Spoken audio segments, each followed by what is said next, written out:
दोस्तों, ज्ञान शक्ति चैनल में आपका हार्दिक स्वागत है, अभिनंदन है। मैं तुतराराम प्रजापति राजस्थान की भूगर्भिक संरचना उच्चवच के बारे में आज हम अध्ययन करेंगे।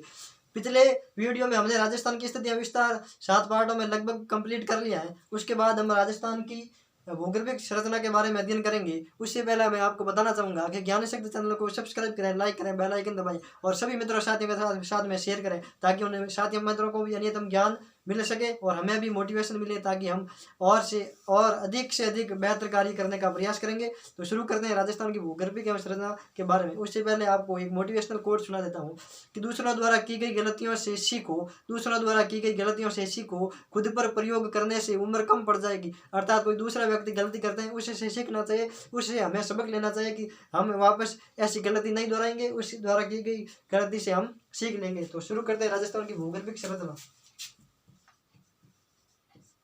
राजस्थान की भूगर्भिक संरचना, भूगर्भिक संरचना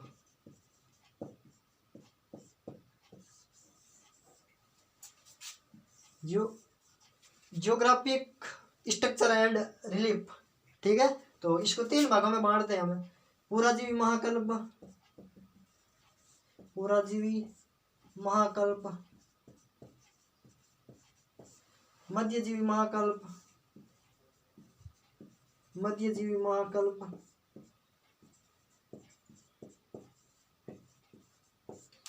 और एक है नवजीवी महाकल्प, नवजीवी महाकल्प।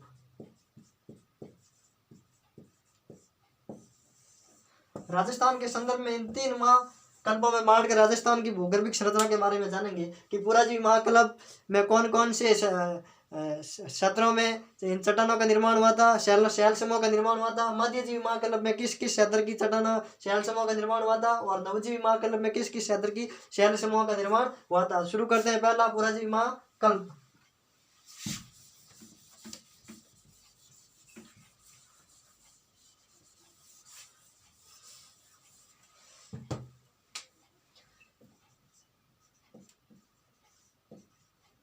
पुराजीवी महाकल्प, इस पुराजीवी महाकल्प को भी छोटे छोटे कालों में बांटा गया। पुराजीवी महाकल्प के अंतिम चरणों में, पुराजीवी महाकल्प के अंतिम चरणों में पर्मियन काल एवं कार्बोनिफेरस काल में शैल समूह का अवसादन हुआ था। ठीक है, तो लिखते हैं इस महाकल्प के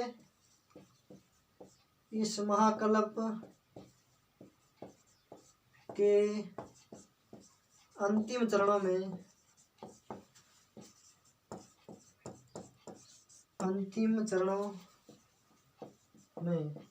पर्मियन एवं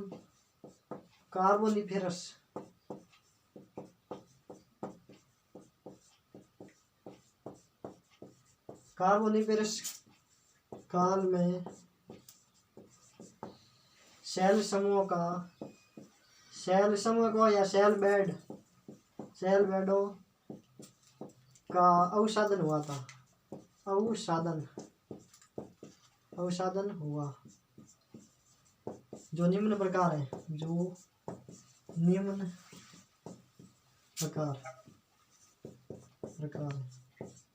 सुनो। पुराजीवी महाकल्प के इस महाकल्प के अंतिम चरणों में पर्मियन एवं कार्बोनिफेरस, वेरी वेरी इंपॉर्टेंट है कि पर्मियन एवं कार्बोनिफेरस काल के समय में शैल बेडों का अवसादन हुआ था, जो इस प्रकार से है। एक है बाप बोल्डर क्षेत्र, बाप बोल्डर बेड, और एक है बादुरा बालुकासम।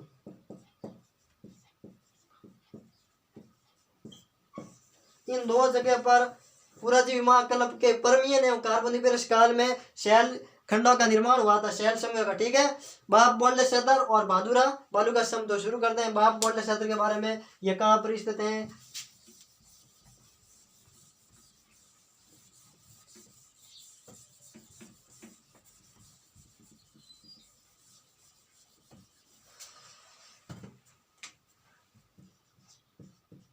पुराजीवी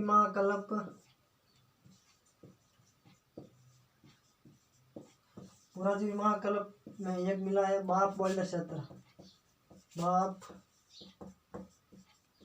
बोल्डर बेड।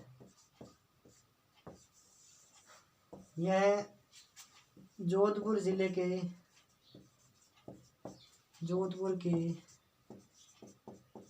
बाप क्षेत्र में, जोधपुर जिले के बाप क्षेत्र में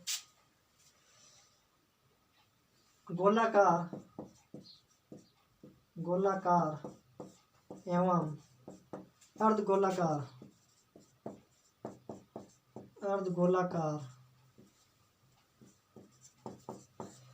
जोधपुर जिले के बाप क्षेत्र में गोलाकार एवं अर्धगोलाकार प्राप्त प्राचीन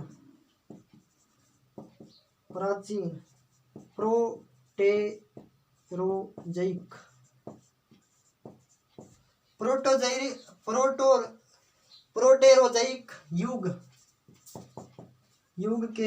युग में हिमानी के चिन्ह अंकित हैं। सुनो सरल भाषा में, पुराजीवी महाकल्प के बाप बोल्डर क्षेत्र में कुछ शैल समूहों के निर्माण के अवशेष मिले हैं। जोधपुर जिले के बाप क्षेत्र में गोलाकार एवं अर्धगोलाकार प्राप्त प्राचीन प्रोटेरोजोइक युग में प्राचीन हिमानी के अवशेष मिले हैं। इसलिए कुछ विद्वान मानते हैं कि यहाँ पर ये बाप बोल्डर क्षेत्र में इन शैल समूहों का निर्माण हुआ है, वो हिमानीकरण की प्रक्रिया के द्वारा हुआ है। लेकिन कुछ विद्वान मानते हैं कि वायुजनित क्रिया द्वारा हुआ है। कुछ विद्वानों के मत मान लेते हैं। विद्वानों ने क्या कहा? कुछ ने तो माना हिमानीकरण की प्रक्रिया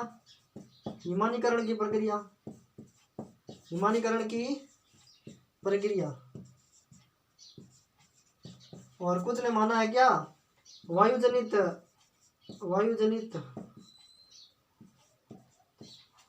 क्रिया। कुछ विद्वान तो मानते हैं कि वायु द्वारा इन चट्टानों का निर्माण हुआ है, अवसादन हुआ था। लेकिन कुछ मानते हैं कि हिमानीकरण की प्रक्रिया के द्वारा। हिमानीकरण की प्रक्रिया के अवशेष क्या मिले कि गोलाकार अर्धगोलाकार प्राचीन युग के प्रोटेरोजोइक युग में हिमानी के चिन्ह अंकित मिले हैं बाप बोल्डर क्षेत्र में। इस कारण से वो हिमानी के अवशेष मानते हैं। ठीक है, अब देखते हैं भादुरा भालू का सम। पुराजीवी महाकल्प में ही मिला है। ठीक है,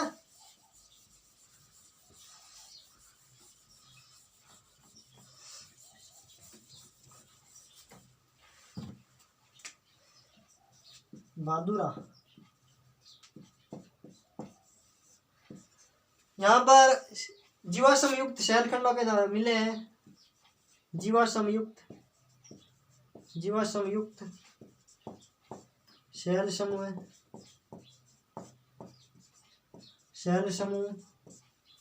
का अवसादन हुआ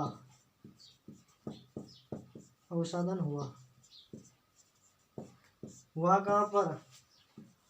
बाप व भादुरा के आसपास। सुनो, पुराजीवी महाकल्प में बाप बोल्डर क्षेत्र और भादुरा नामक स्थानों पर इन पुराजीवी महाकल्प के अवशेष मिले हैं। चट्टानों के निर्माण, शैलखंडों के निर्माण के अवशेष मिले हैं। तो जीवाश्म युक्त शैल समय के अवशेष मिले भादुरा में और बाप और भादुरा के आसपास का क्षेत्र है। ठीक है, ये हुआ पुराजीवी महाकल्प के अंतिम चरणों में शुरू हुआ था। ठीक है, अब देखते हैं मध्यजीवी महाकल्प।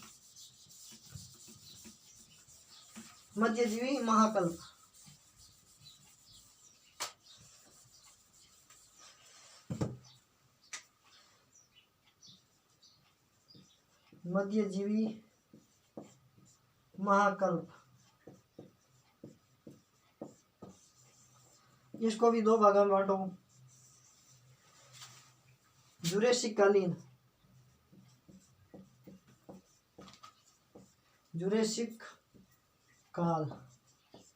ये क्या? क्रिटेशियस काल,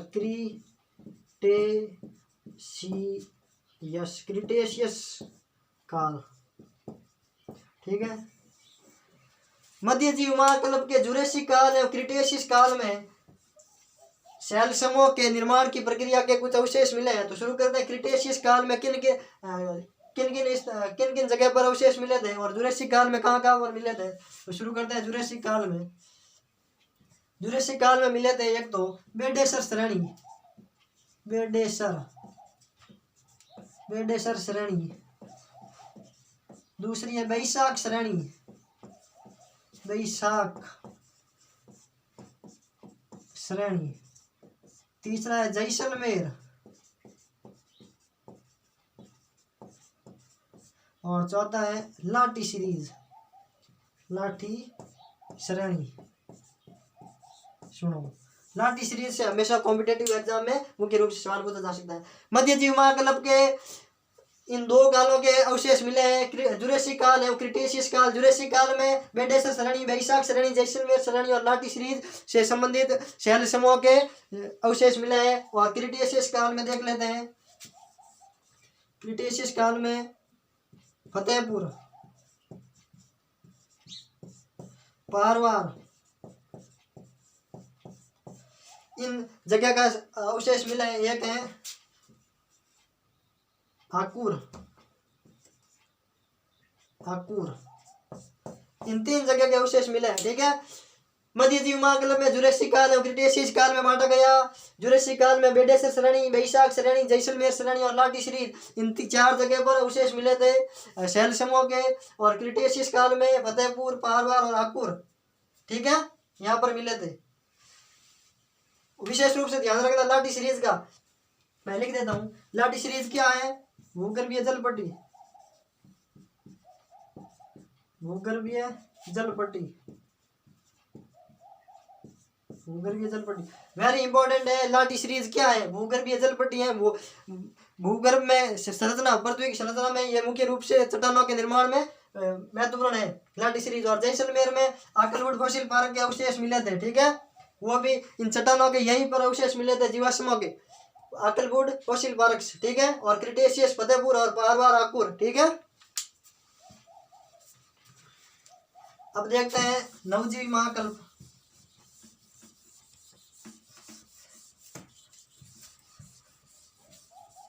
नवजीवी महाकल्प के बारे में देखते हैं।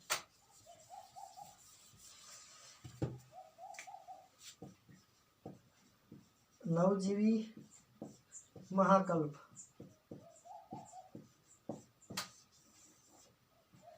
नवजीवी महाकल्प को भी दो भागों में बांट दो। एक तृतीयक कल्प, महाकल्प से छोटा कल्प होता है तो कल्प में बांट दो, तृतीय कल्प एवं चतुर्थ कल्प।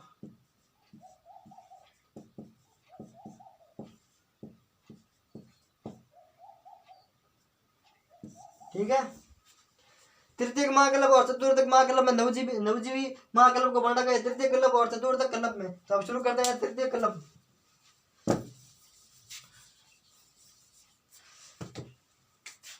तृतीय कल्प के अवशेष कहाँ मिले थे? तो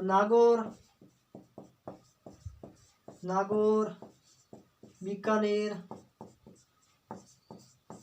जैसलमेर और बाड़मेर। इन चार जगहों पर अवशेष मिले तृतीय कल्प के शैल समूह के निर्माण की प्रक्रिया में। ये चार जिलों पर मिले, नागौर, बीकानेर, जैसलमेर और बाड़मेर। और चार जिलों पर क्या मिला था? नरम बालूकासम,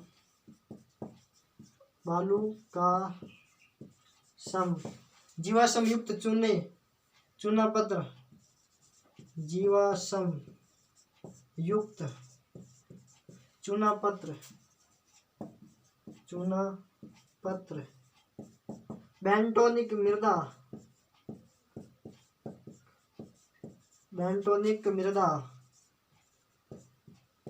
मुल्तानी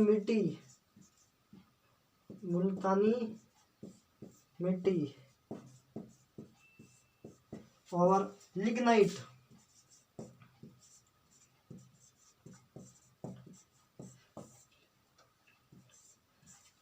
सुनो, नवजीवी महाकल्प को दो भागों में बांटा गया, तृतीयक और चतुर्थक। तृतीयक में नागौर